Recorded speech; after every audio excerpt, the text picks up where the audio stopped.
Welcome everybody. My name is Farrington and I'm the festival manager here, and welcome to the 35th anniversary of Out on Film, Atlanta's LGBTQ film festival here in Atlanta, Georgia. I am so excited to introduce wonderful subjects and directors from this amazing documentary titled A Run for More. I have the great honor of being in the presence of history here as I get to introduce Frankie Gonzales-Wolfe, who is here with A Run for More, and she's this first female openly trans subject here, representing San Antonio, Texas, as well as Ray Whitehouse. I'm really nervous right now. Whitehouse, who is an amazing documentary filmmaker here. And I just want to, just give you all the applause, all the flowers, all of the praises for sharing this amazing story about representation, about visibility, about just a new wave into this political element. I wanted to just start off by asking, how did we get this documentary started? What sparked this? How did you all meet? And yeah, I would just love to just pass that stage off and just allow you all to share the beauty of this wonderful film. Thanks, Farrington. We're really excited to be part of the festival. Frankie and I met in 2016 when she was a volunteer for the Clinton campaign. And I came to Frankie with this idea that campaign volunteers are an underappreciated part of our democratic process in the United States. And I asked if she would be open to spending some time with me as she worked on the Clinton campaign as a volunteer in San Antonio. She resonated with that idea, and so we started filming together. As we kept on filming, in 2018, she let me know that she was going to run for office, and I asked if I might be able to film some of the campaign. And that's really how this film grew. In the month before the election, I was able to live at Frankie's house. Frankie allowed me to live there. And that's a lot of what you see in the film. And that experience was really transformative, and I think really contributed to the moments that are very real that you see in the film. Absolutely. And Frankie, I know that politics have been a long thing in the making for you. I want to ask about how it was that transition to finally decide to run. I know you had a decent background in education and AR, and you dealt with a lot of people and small businesses. What was it that kind of pushed you into like finally deciding to jump into that campaign run? So for me personally, it had to do with the journey. I have been working on politics for 20 something years, right? My very first campaign was Clinton, but it was the other Clinton. It was Bill Clinton. It was Clinton Gore back in 1996. That was the very first campaign that I worked on. But I think it was the evolution of the candidates. As we know, I will say I'm a very proud Democrat who has supported many Democrats. I've elected many Democrats in campaigns that I've worked for. And I started to notice this pattern of behavior per se, where these candidates come out and these elected officials love to talk about the LGBT community, and we want to do this, and I'm going to do this, and I'm going to support you in this capacity, and we're with you, and I believe in equal rights, and we believe in all of these things, and we say it and we say it and we say it in hopes that people who are like us are going to support them. What I started to see, though, was the lack of diversity and inclusion in their offices. So we were not holding them accountable to what was happening behind the scenes. So I started noticing, like, yes, you're saying these things, you're saying it, but you're not practicing it. So that started to frustrate me a little bit. And I was like, as much as you like to use the LGBT community to prop you, you can gather these votes, you're not hiring us in your offices. I don't see members of the trans community working in your offices. I don't see gay men or women working in your offices. Why is that? And so it started to frustrate me. So as I started to see this accountability, more and more coming out of me and holding these elected officials accountable, that's where I started to get a little frustrated. And so, yeah, I got motivated and I said, enough is enough. If you won't afford us an opportunity to sit at the table, I'm just going to bring my own damn chair. And that is what I did. I know that's right. Bringing your own chairs. I echo that immensely. You mentioned just kind of the start and kind of that brink and like the first campaign run. And in that, you even mentioned how politics as a performance is something that you say, and it kind of Yes. draws to kind of the drag culture there, but it didn't feel like a performance when I was watching this documentary, Frankie. I felt that you provided so much intimate moments within every single person you met on and off the stage, because I think that, or on and off the film, I think that as you kind of watch all your interactions there, frankly, there's just something glowing and charming about what it is that you're really fighting for. And it is that fight for representation at the highest level, at the highest seat that can actually kind of progress that change. Frankie, I into that, I think your campaign was just a remarkable run. I think you also utilized the phrase, like, you're not running against anybody. You said you're here for your constituents. Can you talk about what it's like now being able to represent and work for the people that you have spent your whole life representing, living with, fighting for, and what that's like today? Sure. Yeah. So it's no secret I didn't win this election. However, I did become, right after that, I was able to become the campaign manager to Rebecca Clay Flores, who is the first Black Mexican to ever run for office, for county commissioner's office. And she's the very first woman of color in the 100 plus history of this county to ever hold that seat. And we did win, and we took out a 16-year incumbent doing it. I'm pretty good at my job. So with that being said, but now I have the opportunity. She has selected me as her chief of staff, and we represent a community about 550,000 people in our precinct. And I'm proud. The one thing that I've learned throughout this process was be authentically me. I don't hide who I am as a person, and I take up oxygen in every space that I'm in. So I'm proud. I think it has to do with just serving the community. It's not about, as I said in the film, it's not about the people you run against, it's about the people you're running for, right? And we run for the community. We do things because we have my hope is why people are running is they run because they have a true passion to serve. I have a passion to serve, and that's what motivates me every day. Is when I get up, even though I'm working 12, 13 hours a day, I remember why I'm doing this. I'm doing it because there are people in this community that need help. And sometimes they don't know that they need it until we show them that they need it. So it's about being proactive in our community. And that's why I get up every day and I do what I do every day. Thank you for everything that you do, Frankie. Ray, I had a question.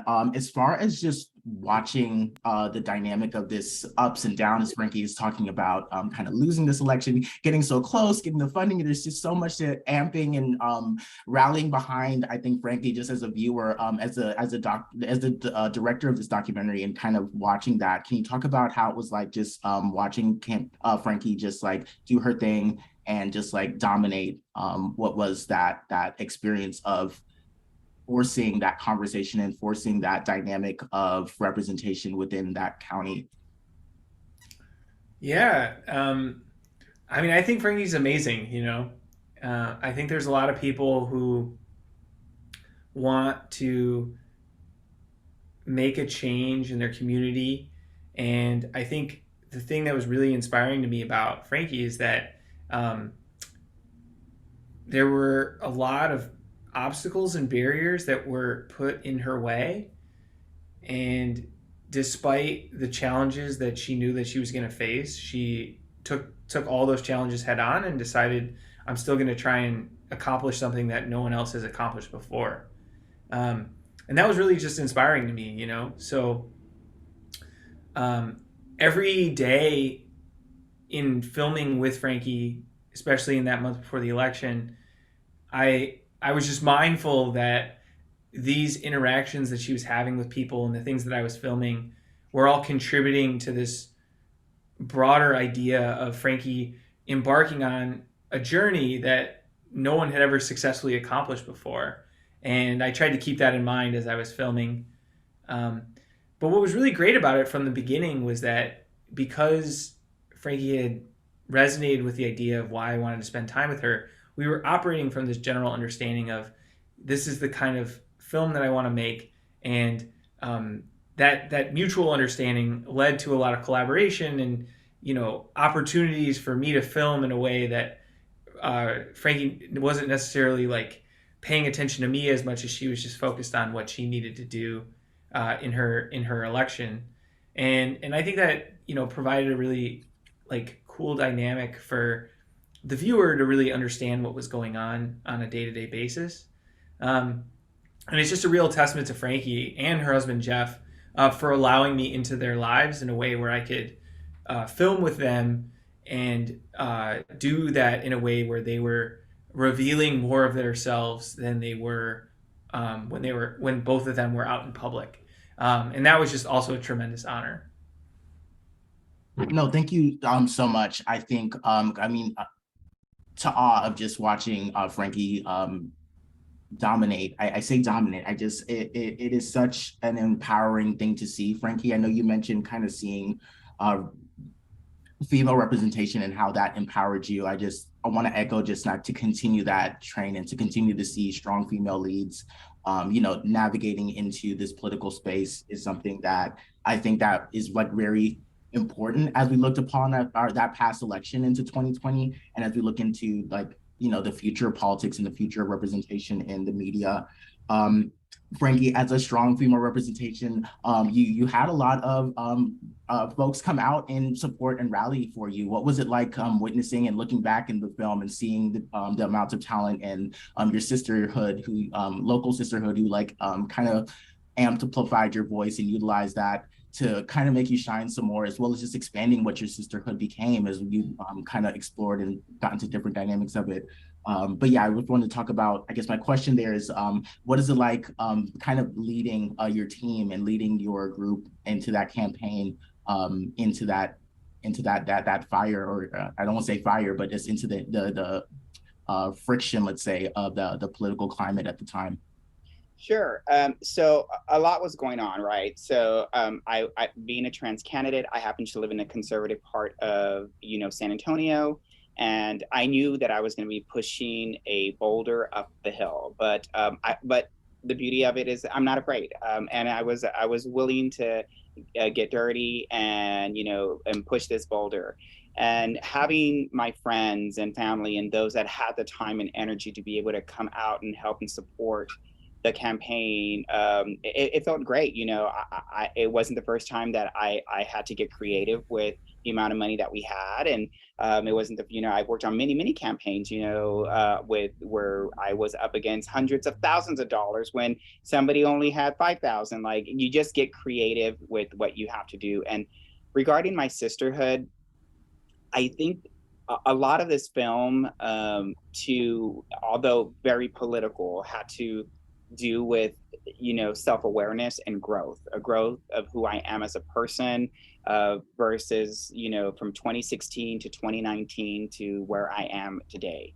It had to do with who I thought I was as a trans woman, learning about my privilege, learning about who I want to be and how better I want to be for the community, seeing how I grew up in a certain world of trans. I call it this transhood of sisterhoods. And growing up in this world, I grew up in the showgirl world of the trans community, where it was about eleganza and and the glitz and glamour and stage and having all eyes on you. And I grew up in that world, and so I had this notion of what trans was supposed to be like. And I forgot that there was that trans encompassed so many other areas, and that I wasn't really keeping an open mind to that. And I learned so much about who I am and what I was trying to accomplish. And I got checked many times along the way.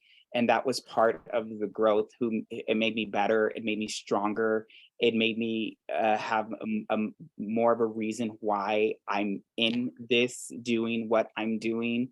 I learned about, and I say this a lot about having a seat at the table, where I realized that I've been in this world for so long that I know these senators, congressmen, council people, state senators, U.S. senators. I go to conferences, galas, you name it. I didn't realize that I was already kind of in the in. I kind of already had a seat in essence. I just wasn't utilizing that seat appropriately.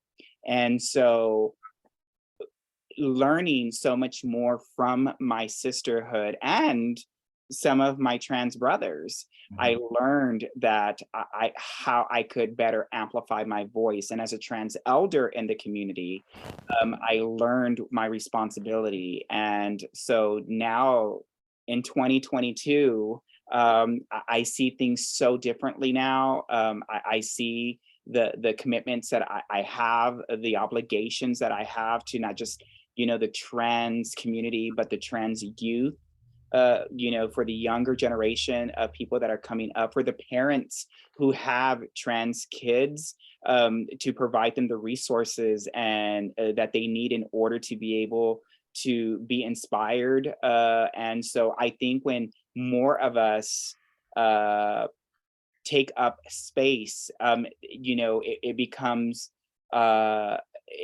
an everyday thing. And I don't want to use the word normal, because I am very normal. Trans people are normal, but it becomes an easier conversation to have. Like right now, y'all have an amazing candidate who's running for governor, Stacey Abrams, who I believe is going to be able to be a voice for the community to amplify and bring people together. And that's what it is when you hear her speak, and you believe what is being told, because that fight is going to make a difference. And that, in essence, that is what we are truly trying to accomplish, is having what we say match the fight and then performing to it.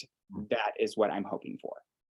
Oh, wow. Thank you so much for that. I completely echo that as we talk about diversity and voices and a change in the system.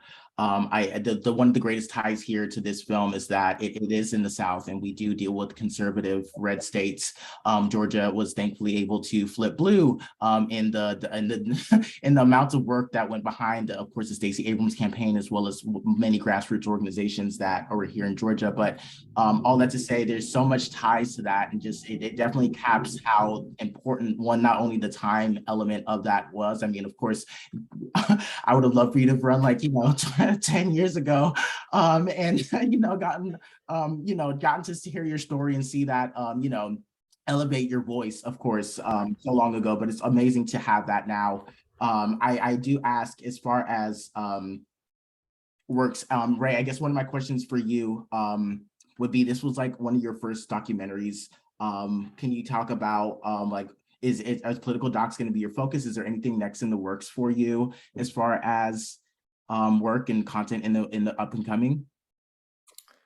Yeah, I think in the short term, what we're trying to do ahead of the midterms is we're trying to get the film out in the world as much as possible and encourage people to see the film, to be inspired, to think about how important it is to make sure that their voice is heard in the political process, and make sure that they go and vote for whoever they want to support in the midterms.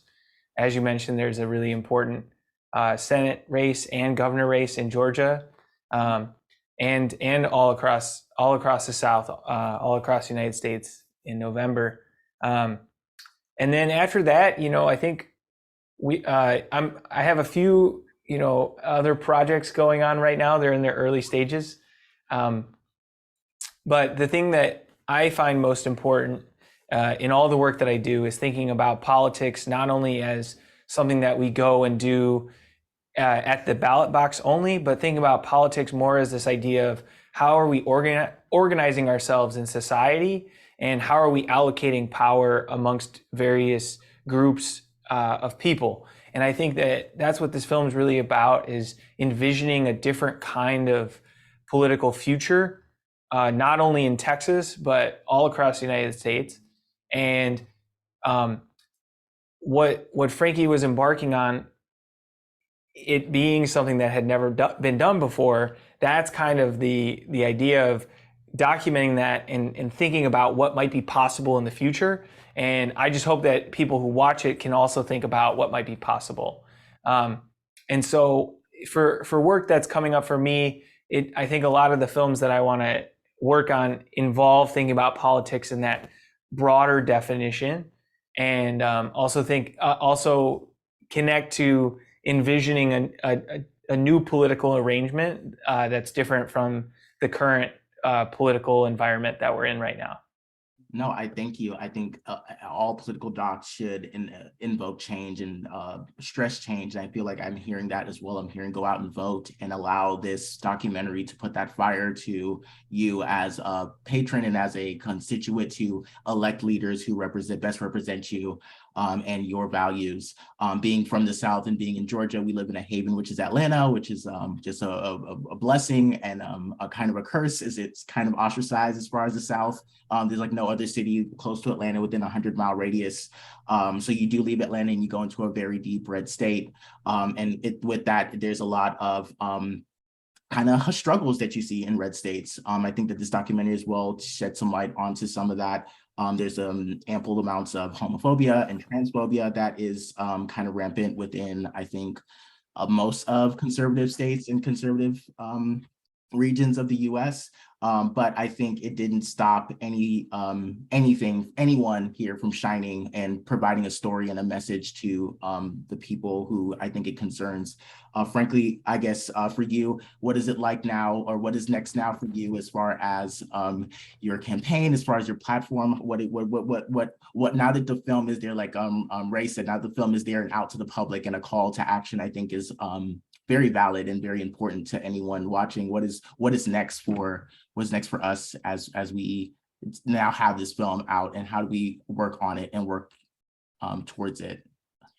So for me personally, the journey that I'm currently on still has to do with service. I've been in politics for 20 something years now. I think when I originally ran the first time, it was for a city council seat here in San Antonio. City council is a nonpartisan seat. It's very different. It's local government. But through in my nature of who I am as a person, and just everything that I've learned and everything that I embody now, I feel that my voice can be more utilized where the laws are being written. So that's at the state. And so being an elected official isn't why I would embark on the next journey of running for office. I'm not a full-time running for office person, but I do believe that I'm not running for the position, I'm running for the responsibility. And so my responsibility really stems from wanting to really be a voice for the voiceless at the state ledge, where laws are being created against people like the trans community. People are within the LGBT community, where they are continuously being stigmatized, marginalized. And I feel where we are underrepresented is where we need to have the biggest voice. So I feel that we as an LGBT community need to come together, support one another, whether it is, like if Atlanta had the Stonewall Dams, they need to ensure that they're supporting their LGBT candidates and not supporting other candidates just because we know they may win. It's not about that. We are never going to have an opportunity to have a seat at the table if we can't support our own. So if we plan on really invoking change in our community, we need to make sure that we have an investment in it. So we got to be there where the laws are being created, so that we can help change those laws, so that we can help fight against the hate. And for those, like you said, in your community, there's parts in your community that are rural, that are extremely red. and I know a lot of people like feel that sometimes there's just no resources there, that there's nothing there for them. If it's not there for you, create it. You know, help build it, help create it, get involved. You know, if you're not knocking, you're not winning. You have to make sure that you are heavily involved in the process, you know. And sometimes, and you know, I believe this had to do with even in your state, where Stacy was heavily involved with voter outreach. Not, you know, she did a lot of voter registration, but it was also getting those people who were currently registered out to vote. Because it's not, sometimes it's not just about like, oh, we are a red state. It's not about being a red state. It's about being a non-voting state. It's about getting those people who are currently registered to the polls.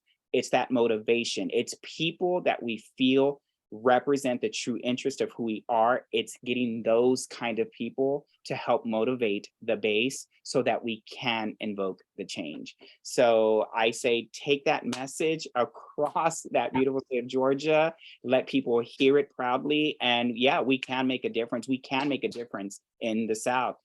Georgia has already proven it once, and they're going to prove it again on November. Oh, did y'all hear that? Okay, get out there and vote. Get out there and, you know, be the change. I want to give you guys this last second to just thank anyone and everyone who you can. Anyone, just give anyone your shout outs or coins. Ray, we can start with you, but yeah, just anyone who brought you this process, anyone who this documentary or process probably wouldn't have been able to happen without. Feel free to just give them their kudos as we shortly wrap this. Well, first of all, thanks to you, Farrington, and thanks to Out on Film for playing the film. Hope everyone who watched it really enjoyed it. I want to thank Frankie and Jeff. They were, you know, the most important in this process. Our whole crew, my parents, my partner Carolyn. You know, we had a big crowdfunding campaign. We had a lot of supporters in that. The EPs, Monique and PJ. I could go on, but you know, they're in the credits, and you know, I always advocate for watching the credits because those people are really important. So that's who I'll thank. Yeah, I want to thank, you know, Out on Film too, Farrington. Thank you so much for this opportunity. To everybody who's watching this film in Atlanta, it's great. Thank you for allowing me to be part of you know, your journey per se. This message is about hope. It's about what we need to do as a community. You know, Ray, he's genuinely, we don't give enough credit to documentarians who get in and do the work. These filmmakers are the ones that are able to tell our stories. Each and every one of our stories is so important. We have to fight less and love more, is what I believe, especially within our own community. We see, we already have enough hate, right? We're already fighting against so many other elements that we shouldn't have to be fighting amongst ourselves. It's okay. I never in my life thought I would be with an amazing lumberjack of a man that I have in my life, who I'm married to right now. But I am, and you know, we pay our taxes, we love, we live, we laugh. And yeah, I'm just so grateful for this experience. And for anyone out there who's watching this film and who has watched this film and who's in this audience now, I am just a DM, PM away. You can find me on social media. Share this film, share our message, share the light. And if you ever feel like you want to travel down that very road that I have been, I am at your disposal. Just call me, send me a message, and I will make sure that I will respond. I will get you the help that you need. That is the sweetest thing I've ever heard. Thank you so much. like they said, y'all, just as a recap, absolutely. A Run for More will be streaming without on film until Sunday the 9th. Do watch this documentary, do vote for this documentary. We'll be streaming virtually until the 9th, which is Pride Weekend here in Atlanta, as well as just getting active and remembering the focus of this documentary, which is representation and which is just getting out and changing a system to make it work better for you. We have just amazing talents and history in the making here alone, and there's just history within this documentary that is a blessing to be a part of, to witness, and to be able to amplify on our platform, and to be able to amplify your voice and your story, frankly, is an honor. I kid you not. So I thank y'all so much for your beautiful story and taking the time out today. Like I said, y'all go vote for this film. Vote, vote, vote, vote, vote. This is in our documentary competition slate. So yeah, if you like the film and you just want to share it with a friend, they're still streaming until the 9th. Send them the link, send them the information, and get this documentary into the hands of everyone, either in that realm of the politics, or just even just like who maybe have never felt the need to get into any kind of political kind of drama or political documentary. I think this is one that opens a lot of people's eyes to a lot of different things, and allows just some amazing talent and leaders in our future here today. With that being said, Frankie and Ray, I'm going to let you all go. Thank you so much for being here. And yeah, thank you so much. Thank you.